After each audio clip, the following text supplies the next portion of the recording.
오늘 본문 말씀은 통독 19일째고요. 21일까지 우리가 통독 본문으로 새벽을 나누겠습니다. 본문은 욥기 15장에서 20장까지의 말씀입니다. 욥기 15장에서 20장까지의 말씀입니다.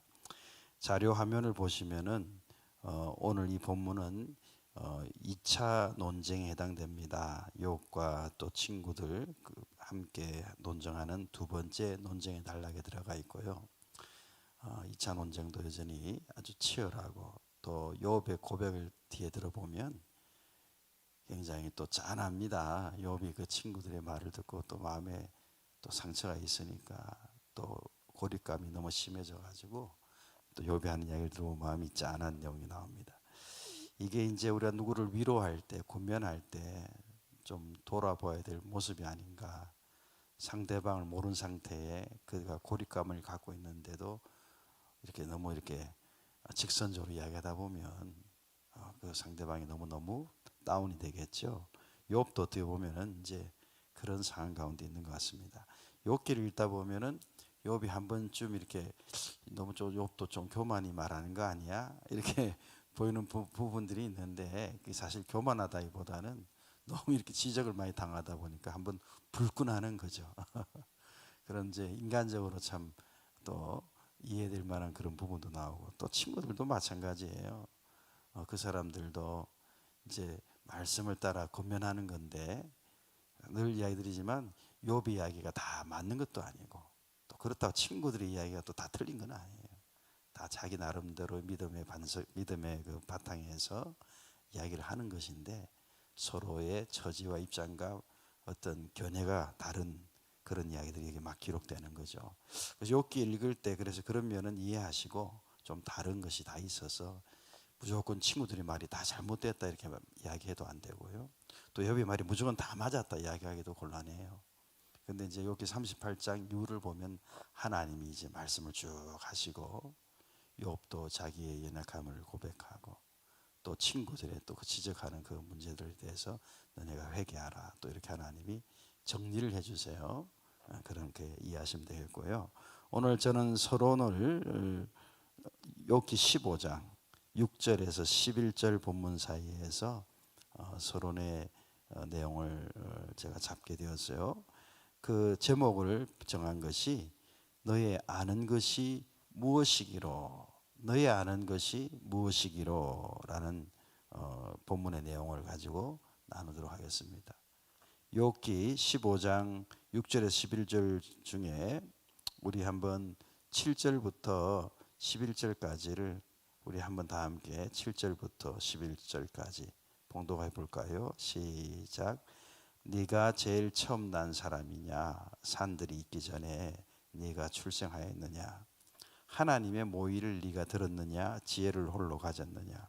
너희 아는 것이 무엇이기로 우리가 알지 못하겠느냐?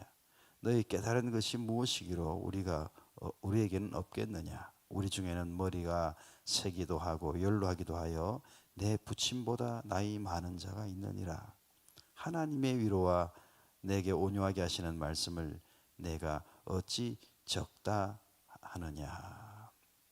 욥과 변론을 하다 보니까 이렇게 좀 너희 욥도 이렇게 아까 아이솔레이션 된 가운데서 이렇게 막 지적을 많이 당하다 보니까 발끈해가지고 뭐 이렇게 이야기한 것들이 좀 있잖아요.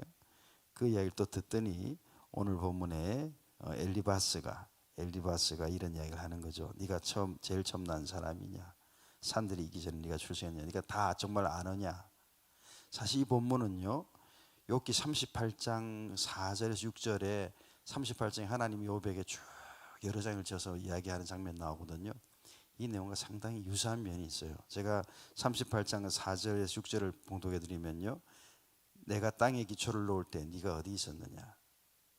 내가 깨달아 알았거든 말할지니라. 누가 그 도량을 정하였는지 누가 그 준성을 그 위에 띄웠는지 네가 아느냐?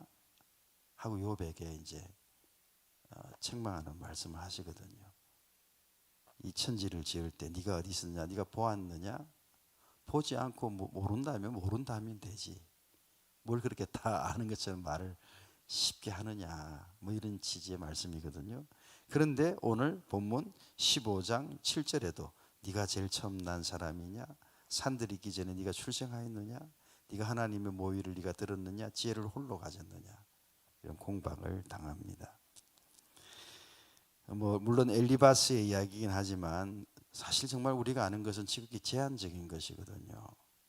오늘날 IT가 굉장히 발전하고 IT 계열의 일들이 발전하고 이제 하늘을 나는 자동차도 나오고 또 컴퓨터 시스템으로 또 그런 프로그램으로 완전 자율 주행 모드, 영화에서 보던 그런 차들도 이제 곧 나오고 이제 많은 변화가 사실 있습니다.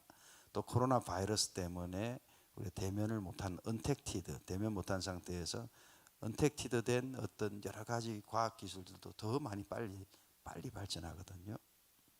그러나 우리는 정말 제한적인 존재잖아요.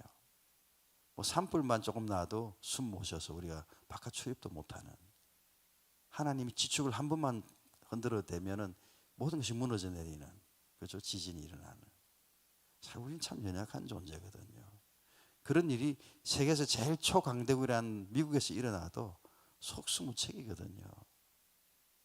너무나 연약한 존재인데 우리 때로는 쉽게 함부로 하나님에 대해 이야기하고 심지어 하나님을 대적하는 어리석음을 행할 때가 얼마나 많이 있습니까?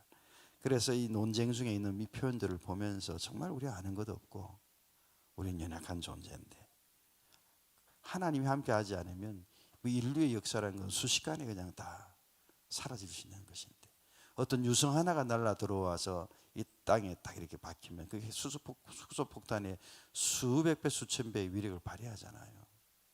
정말 큰 재앙으로 인류는 언제든지 순식간에 사라질 수 있는데 우리가 겸손과 순종으로 정말 하나님의 인도, 하나님의 말씀, 하나님의 그 계획하심을 겸손과 순종으로 따라가면 좋으련만 우리는 때로는 그렇지 못할 때가 정말 많이 있거든요. 우리 꼭 고난을 당해서만 아이고 이제 그냥 나는 방법이 없으니까 하나님을 따라간다 이렇게 말하지 말고, 내가 고난이 아니더라도 혹시 또 부유하고 풍성할지라도 하나님 나는 너무나 부족합니다. 하나님 나를 이끌어 주옵소서. 주의 말씀만이 내 발의 등이요 내 길의 빛입니다. 겸손과 순종으로 나아간다면 하나님이 욥기 38장 4절에 내가 땅에 기초를 놓았을 때 네가 어디 있느냐, 네가 보았느냐 이렇게 이야기하지 않으시고 참 너는 귀하구나, 네가 참 여유롭고 풍성한데도 늘 나만 바라보는구나, 나의 어여쁜 자여 함께 가자, 아가스의 내용과 같은 하나님 우리에게 그렇게 말씀하지 않겠는가 하는 거예요. 겸손과 순종으로 우리가 늘 하나님의 이끄심을 따라갈 수 있는 그런 믿음이 되시기를 주의 이름으로 축복합니다. 욥기서 15장에서 20장의 대체적인 내용을 보면요, 15장은 오늘 엘리바스가 욥을 아프게 하는 그런 말을 하고요, 욥을 책망합니다. 그래서 하나님을 대적하여 교만하여 전능자를 네가 배반하는 것 아니냐 이렇게 심하게 책망합니다. 흠망한 것을 믿으면 흠망한 것이 보응이 된다 이런 말을 하고요, 16절에서 17절에는 욥의 답변이 나와요. 16절에 욥이 답변하는 내용 중에 보면 너희는 다 번뇌케 하는 아니자구나, 나를 아니한다고 찾아왔는데 나를 더 번뇌케 한다, 나를 더 힘들게 한다, 이런 이야기를 욥이 이야기하고요, 내 손에 포악이 없고 내 기도는 정결하다 이런 고백도 하고, 나의 증인은 하늘, 대변자는 높은 곳에 곧 하나님이 내 증인이 되시고 대변자이시다. 내가 이런 고난을, 이제 과거에는 인과응보적이었잖아요. 어떤 갑자기 아무 일도 없는데 고난을 당했다, 틀림없이 네가 지은 죄가 있어 그래 죄값을 치르는 거야, 이러한 생각을 우리가 평상시에 할 수 있는데 그거 아니다. 하나님이 내 증인 되시고 하나님이 내 대변자시다. 나는 결코 하나님 앞에 범죄치 아니했다. 욥이 그런 제 고백을 하는 거죠. 그러면서 16장 뒷부분에 가면 이런 표현도 나와요. 나의 친구는 조롱하나 난 눈물만 흘린다. 이런 자기 안타까움을 고백합니다. 17장에도 욥이 계속해서 어떻게 정말 답답함을 표현하고 있어요. 나의 날이 다했고 무덤이 예비되었구나. 또 친구들을 향해 너희 중에 지혜자를 찾을 수 없다. 이렇게 어떻게 보면 쓴소리라고 할까요? 이런 이야기도 하고요. 18장에 넘어가 보면요, 이제 친구 빌닷이 또 욥을 아프게 하는 그런 공박을 합니다. 우리를 짐승으로 여기며 부정하게 보느냐. 욥이 또 뭐 아까 울컥해서 한 말을 또 듣고 또 울컥해서 대답을 하는 거예요. 야, 그래서 이거 보면서 우리가 대화할 때 울컥할 때는 차라리 그냥 입을 다물어야겠구나. 물론 속상하니까 나도 모르게 울컥해서 이야기를 하는데 이게 서로에게 계속 상처를 주는구나. 그래서 평화로울 때, 기쁠 때 대화하는 것 지혜롭고, 힘들 때 그냥 속상했을 때 이렇게 너무 이렇게 대화를 하다 보면 이게 자칫 잘못되면 서로 이렇게 상처를 막 주는 것 같아요. 자, 그래서 17장에 보면 친구들 18장에 빌닷이 이야기 계속 하는 거죠. 욥을 가리켜서 분하여 스스로 찢는 자다라고 공격을 하고요. 욥의 집을 불의한 자의 집과 처소로 비유까지 해요. 서로 막 그냥 울컥한 가운데 대화를 주고받다 보니까 그냥 나쁜 어떤 상황 속에 이르게 되는 거죠. 19장에 욥의 답변이 또 나옵니다. 욥의 답변 보면은요, 나를 학대하고 부끄러워하지 않는구나. 친구들이 자신을 미워함을 한탄합니다. 그래서 욥이 뒷부분에는 이렇게 말합니다. 친구들아, 나를 불쌍히 여겨라. 불쌍히 여겨라. 너무 공박을 많이 당하다 보니까 나를 불쌍히 여겨라. 내가 썩은 후 육체 밖에서 하나님을 보리라. 내 몸이 그러니까 빨리 죽음을 당해서 썩은 후에 내가 육체 밖에서 하나님을 보리라. 욥의 그래도 믿음의 고백이라 할 수 있겠죠. 20장에 소발이 등장합니다. 소발이 또 변론하죠. 욥을 공부합니다. 욥의 책망에 대해서 인과응보론적인 답도 대답을 합니다. 아까 네가 죄를 지은 것이 있으니 이런 결과가 있는 거 아니냐. 그러면서 말하기를 악인의 자랑도 즐거움도 잠깐이다라고 마치 욥이 그러한 사람인 것을 규정을 해버리면서 이야기를 합니다. 그리고 그래서 가산이 재산이죠. 집과 재산이 하나님 진노의 홍수에 떠내려갔다. 이렇게 소발이 또 아픈 공박을 합니다. 자, 이제 나눔의 시간을 갖는데요. 저는 두 군데 나눔의 적용점을 찾았는데요. 욥기 16장 20절에서 22절의 말씀입니다. 욥의 참 아픈 그런 마음을 표현하는 부분인데요. 16장 20절에서 22절 본문에서 저는 제목을 욥의 고백처럼 내 눈은 하나님을 향하여 눈물을 흘리고, 굉장히 시적이죠. 내 눈은 하나님을 향하여 눈물을 흘리고, 욥의 고백입니다. 다 함께 16장 20절에서 22절을 다 함께 봉독하겠습니다. 시작. 나의 친구는 나를 조롱하나 내 눈은 하나님을 향하여 눈물을 흘리고, 사람과 하나님 사이와 인자와 그 이웃 사이에 변백하시기를 원하노니 수년이 지나면 나는 돌아오지 못할 길로 갈 것임이니라. 자, 20절 말씀 보면 욥의 친구들이 나를 조롱한다. 그리고 22절에 보면 나는 돌아오지 못할 길로 갈 것이다. 이 말은 욥이 이미 육신의 고난 가운데 있었잖아요. 기와장으로 온몸을 끌고 피투성이에 그냥 뭐 몸이 엉망진창이었죠. 예, 그래서 나는 돌아오지 못할 길로 갈 것이다. 그러면서 20절 말씀에 나의 친구는 나를 조롱하니 내 눈은 하나님을 향하여 눈물을 흘린다. 하나님 외에는 내 눈물을 아실 분이 없다라는 고백을 하는 거죠.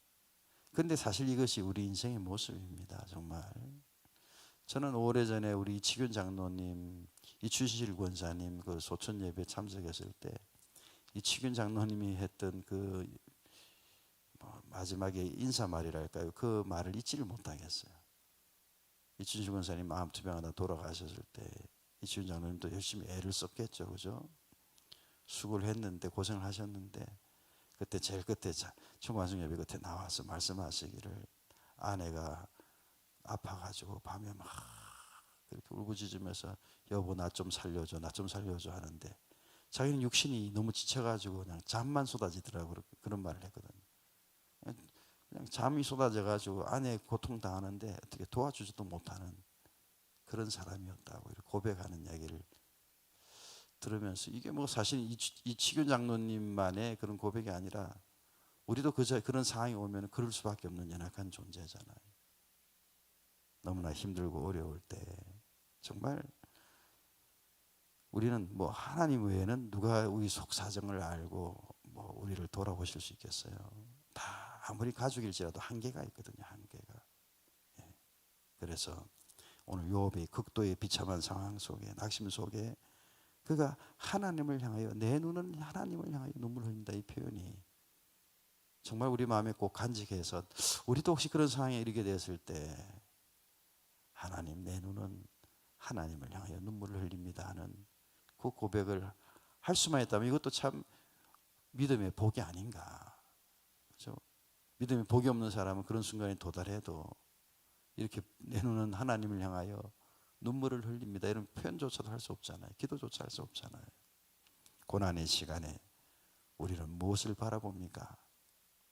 올해 우리 교회 표가 뭐 이루려고 그런 것은 아니었는데 참 우리 앞에 당한 경주를 인내로 경주하며 이런 상황 속에서 믿음의 주여 온전케 하신 이인 예수를 바라보자. 이렇게 잠깐 바라보는 생각만 해도 마음이 아주 충만해지거든요.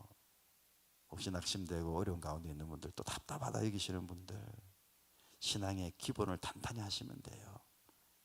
예배하고 성경 읽고 찬송하고 또 내 눈은 하나님을 향하여 눈물만 흘립니다. 이런 고백할 수 있다면 마침내 하나님의 능하신 손이 우리를 붙드시고 이 눈물을 또 닦아주시고 기쁨으로 채워주실 줄로 믿습니다.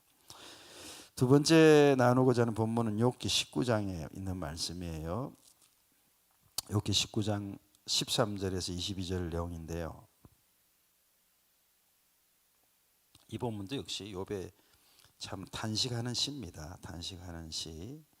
욥기 19장 13절에서 22절 내용 중에 우리 19절로부터 21절, 19절로부터 21절까지 말씀을 한번 다 함께 봉독하기 원합니다. 욥기 19장 19절에서 21절입니다. 시작. 나의 가까운 친구들이 나를 미워하며 나의 사랑하는 사람들이 돌이켜 나의 대적이 되었구나. 내 피부와 살이 뼈에 붙었고 남은 것은 겨우 이 거풀뿐이로구나. 나의 친구야, 너희는 나를 불쌍히 여겨라. 나를 불쌍히 여겨라. 하나님의 손이 나를 치셨구나. 참 욥의 복잡한 감정을 우리가 느낄 수가 있어요. 21절 말씀 보면 특히 불쌍히 여겨라, 불쌍히 여겨라 이렇게 이야기하면서 마지막에 뭐라고 이야기합니까? 하나님의 손이 나를 치셨구나. 그 앞에 욥이 막 그 공박당할 때, 지적당할 때는 막 변론하면서 하나님만이 나의 증인이 되시고 대변자시다 막 이렇게 이야기를 했잖아요. 막 이렇게 하다가도 욥이 또 이제는 들썩 이렇게 주저앉은 마음으로 나를 불쌍히 여겨라 이야기하더니 하나님의 손이 나를 치셨다. 19절 말씀 보면 가까운 친구들이 나를 미워하고 사랑하는 사람들이 나의 대적이 되었다. 그러니까 욥의 친구들이 와서 이렇게 권면하는 건데 욥이 지금 그렇게 느끼고 있는 거예요. 사실 친구들도 욥을 뭐 그냥 미워하려고 그렇게 이야기한 건 아닐 텐데 처음에는 아이고 욥이 어떻게 지내나, 아이고 얼마나 고생이 많을까 이렇게 뭔가 위로해 주는 마음으로 와서 이야기를 한 건데 이야기를 막 하다 보니까 막 나중에 공박이 되고 변론이 되고 이러면서 이제 감정이 상하면서 서로를 정죄하는 말을 지금 막 하게 되거든요. 참 이게 오늘 우리의 모습일 수도 있죠. 우리들도 처음에 그럴 의도는 아니었지만 이야기를 나누다 보니까 막 다들 화가 나가지고 서로를 정죄하고, 그래서 오늘 19절의 말씀처럼 가까운 친구들이 나를 미워하고 사랑하는 사람이 나의 대적이 되고 이런 일이 있을 수가 있는 겁니다. 그래서 이 나눔의 두 번째 제 제목은 나를 불쌍히 여겨라. 우리 이런 마음을 우리 가지면 사실 이게 좋은 솔루션인 것 같구나 하는 생각이 들어요. 불쌍히 여겨주십시오. 이걸 진정성 있게 이야기하면 누가 더 이상 그 사람을 이렇게 공박할 수 있을까요? 그죠? 나를 불쌍히 여기십시오. 나는 나 능력도 없고 부족한데 나를 불쌍히 여기십시오. 이러면은 좋은 솔루션이 되구나 생각이 듭니다. 자, 욥이 이제 친구들이 다 등을 돌리니까 간청하고 있습니다. 나를 불쌍히 여겨라. 나의 친구야. 너희는 나를 불쌍히 여겨라. 나를 불쌍히 여겨라. 간청합니다. 이 본문 속에서는 두 가지 사실을 좀 이렇게 묵상하게 되었어요. 첫 번째는 이 모든 우리 상황 속에서 결국 겸손함과 진실함이 통하는 것이 아니겠는가. 그 전까지 막 공박하면서 싸우면서 막 서로 정죄를 막 하는데 그때 나를 불쌍히 여겨라. 나를 불쌍히 여겨라. 겸손함과 진실함이 이렇게 표현된다면 그 마음을 누가 뿌리칠 수 있겠습니까? 그죠? 우리가 신앙생활하면서 또 인생을 살면서 어려운 고비가 찾아왔을 때 욥이 나를 불쌍히 여겨라. 나의 친구들이 나를 불쌍히 여겨라 이야기했던 고백처럼 그런 겸손함과 진실함으로 행한다면 그런 연약한 가운데 있을 때 오히려 이제 사람들이 마음을 돌이켜 또 하나님께서 마음을 돌이켜 우리를 강한 손으로 붙잡아 주지 않겠습니까? 어렵고 힘든 시간대에 우리 겸손함과 간절함, 진실함 이런 것으로 또 고백할 수 있게 되시기를 바라고요. 두 번째 제가 또 묵상했던 것은 뭐냐면 결국 가까운 친구들도 나를 미워하고 사랑하는 사람들도 대적이 되었다라고 하잖아요. 오늘 19절 말씀에. 그러니까 변하지 않고 영원히 사랑해 주는 존재는 하나님밖에 더 있겠냐는 거예요. 내 가까운 친구들, 나를 사랑하는 사람들. 결국 그러한 이들도 19절에 미워하고 대적이 되는 순간이니까 변함없이 사랑해 주는 그 하나님밖에 더 있겠느냐 하는 생각이 또 드는 거죠. 당자의 비유도 아시잖아요. 둘째 아들이 허랑방탕하게 아버지 재산을 다 허비하고 아버지 속을 있는 대로 그렇게 속을 썩여드리고 이쯤 되면은 인간 사회에서는 이 땅의 인간 사회에서는 그놈은 내 아들 아니다. 호적을 팔아.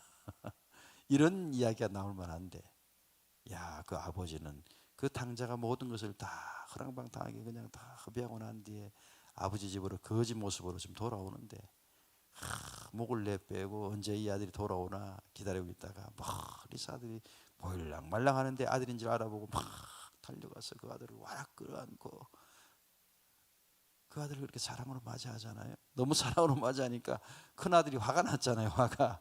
아니 나는 아버지 옆에서 평생 이렇게 정성을 다해서 아버지를 섬겼는데도 이렇게 나를 확 안는 적이 없으셨는데 아니 그놈의 둘째 아들은 그냥 속을 있는 대로 다 썩힌 놈인데 이 놈이 돌아오는데 나 이렇게 잔치를 벌여 기뻐하냐고. 아버지 나를 위해 잔치해 준 적이 있냐고 큰아들이 화를 냈잖아요.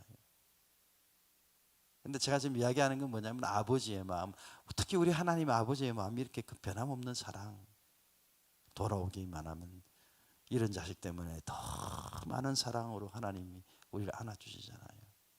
그래요. 친구도 떠나고 사랑하는 사람도 내 대적이 된다 할지라도 하나님의 사랑은 내게 결코 변하지 않으니 그때 더욱더 우리가 그 하나님의 사랑의 품에 꼭 안길 수 있는 그런 우리의 믿음이 되시기를 바랍니다. 오늘 찬양에 가서도 그런 부분이 있었는데 우리가 돌아갈 영광스러운 그 곳이 있다는 마지막 절이 가사가 있었어요. 우리 마찬가지입니다. 세상살이 살아가다가 날란다고 고생하다가 하나님 부름을 받았을 때 아버지는 사랑의 품으로 안으려고 기다리고 계시거든요. 우리 남창희 장로님 또 심집사님 하나님 이렇게 사랑의 품에 꼭 안아주실 줄로 믿습니다. 자 이제 오늘 퀴즈 말씀 보시면은 이제 두 가지 퀴즈가 있는데 여러분 각각의 카톡방에서 이 퀴즈의 답을 찾고 쉐어하시고 또 자기의 은혜 받았던 부분들도 쉐어하시고 이게 참 올리셔야 서로 붐업이 돼서 이 통독과를 완주할 수 있습니다. 사람이 연약하기 때문에 혼자 무엇을 하는 것이 쉽지 않거든요. 근데 같이 이렇게 하다 보면 또 다 달려갈 수 있으니까 끝까지 통독하면서 많은 은혜 받으시기를 바랍니다. 다 함께 기도하도록 하겠습니다.